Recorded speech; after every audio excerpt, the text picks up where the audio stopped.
అప్రస్తుతం. ఇప్పుడు మనం మాట్లాడుకోగలిగితే కమిషన్ ప్రమాణం కూడా చేయించుకుంటారు కదా, ప్రతిజ్ఞ చేయించుకుంటారు. ఏమని అంతరాత్మ మీద ప్రమాణం చేసి చెప్తున్నాను అంటే వాళ్ళు భగవద్గీతను పెట్టుకున్నారు. బట్ మన ఇష్టం అది. నేను అంతరాత్మ అన్న, కేసీఆర్ గారు భగవద్గీత నమ్ముతారు, నేను నమ్మను కాబట్టి నేను అంతరాత్మ. నమ్మరు? నేను నమ్మను. ఓకే, నేను జీవన గీత నమ్ముతాను. నాస్తికుల నేను నాకు 20 ఏళ్ల వయసులో ఉన్నప్పుడు ఆంధ్రప్రదేశ్ హేతువాద సంఘానికి ప్రధాన కార్యదర్శి.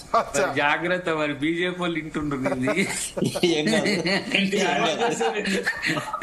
నువ్వు భగవద్గీతను మరి నమ్మడంటే నువ్వు జాగ్రత్తగా ఉండు మరి. ఎందుకంటే మేము నమ్మేటోళ్ళం, మేము హిందూ తత్వాన్ని నమ్మేటోళ్ళం, మా మీద ట్రోల్స్ పెట్టి నమ్మేటోళ్ళని నేనేమన్నా నమ్మేటోళ్ళని ఏమన్నావు కానీ నమ్మనని అన్నావు కదా, అది కూడా సమస్య.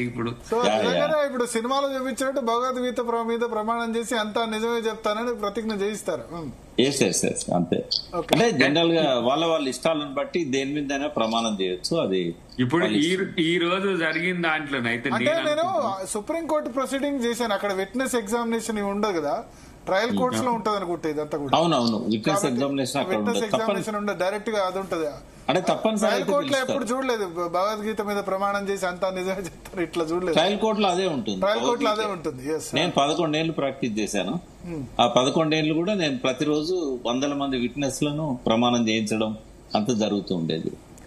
ప్రకాష్ గారు, కాళేశ్వరం కమిషన్ ఈ రోజు కేసీఆర్ విచారణతో తుది అంకానికి చేరుకుంది అనుకోవచ్చా? అంటే ఇప్పుడు నాకు తెలిసి అయితే లాస్ట్ విట్నెస్ 115వ విట్నెస్ అమ్మ. 115వ విట్నెస్ గా కేసీఆర్ చెప్పారు. మరి మీరే ఇప్పుడు తుమ్మల ఏదో లేఖ ఇచ్చారని చెప్పారు. ఒకవేళ అందులో ఏమన్నా మెటీరియల్ ఎవిడెన్స్ ఉన్నట్టయితే ఆయన కూడా పిలవచ్చు. అయితే ఇక్కడ ఒక విషయం దయాకర్ గారు మాట్లాడిన దాని మీద నేను ఒకటి క్లారిటీ ఆయనకి ఇద్దాం అనుకున్నా. అంటే ఇక్కడ పరిధి చాలా చిన్నగా చేశారు. అంటే పీసీ ఘోష్ కమిషన్ యొక్క పరిధి మొత్తం కాళేశ్వరం కాదు, ఓన్లీ 3 బ్యారేజ్లే. ఆ 3 బ్యారేజ్లలో కూడా పంపు లేదు, సబ్ స్టేషన్స్ లేవు, ఏవి లేవు. అంటే మరి తెలివిగా మెగావాళ్ళని తప్పించారా? కన్నెపల్లి పంప్ హౌస్ లో నీళ్లు వచ్చినాయి, మరి అది కూడా పెట్టాల్సి ఉండే ఇర్రెగ్యులారిటీస్ కింద. మరి ఏది పెట్టలేదు, ఓన్లీ మేడిగడ్డ, అన్నారం, సుందిల్లా. అయితే ఇర్రెగ్యులారిటీస్ అన్నారు కాబట్టి ఘోష్ గారి చేతిలో సంఖ్యలు పడ్డాయి. ఆయన కేవలం టెక్నికల్ విషయాల మీద తప్ప ఇతర అంశాలు జోలికి పోయే పరిస్థితే లేదు.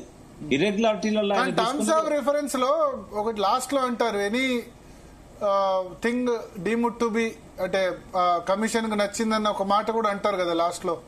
అంటే anything if commission wants to do అన్నది కూడా లాస్ట్ లో ఇస్తారు కదా. శ్రీకృష్ణ కమిటీ కూడా అట్లే ఉండే టర్మ్స్ ఆఫ్ రిఫరెన్స్ లో ఉంటాయి. లాస్ట్ లో అందరికి శర మామూలే, ఏ కమిషన్ అయినా లాస్ట్ కి అది పెడతారు. బట్ ఘోష్ గారు ఏంటంటే ఒక రకంగా వారు అయిష్టంగా వచ్చారు ఇక్కడికి. ఎందుకంటే is not expert in irrigation matters. బాగా స్టడీ చేయాల్సి వచ్చింది ఆయన దీనికోసం. ఆయన నా దగ్గర నుంచే కొన్ని దాదాపు నేను అనుకుంటే ఒక 40 పుస్తకాలు తెప్పించుకున్నారు.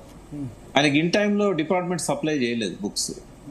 అంటే నేను ఇచ్చిన గవర్నమెంట్ డాక్యుమెంట్స్. ప్రకాష్ గారు, మీరు చాలా మందికి ఇరిగేషన్ పాఠాలు నేర్పారు. కాళేశ్వరం పుణ్యం 6 నెలలే. ఇప్పుడు కానీ ఇక్కడ అన్నది ఇప్పుడు ఏంటంటే ప్రకాష్ అన్న మీరు అన్న దాని మీద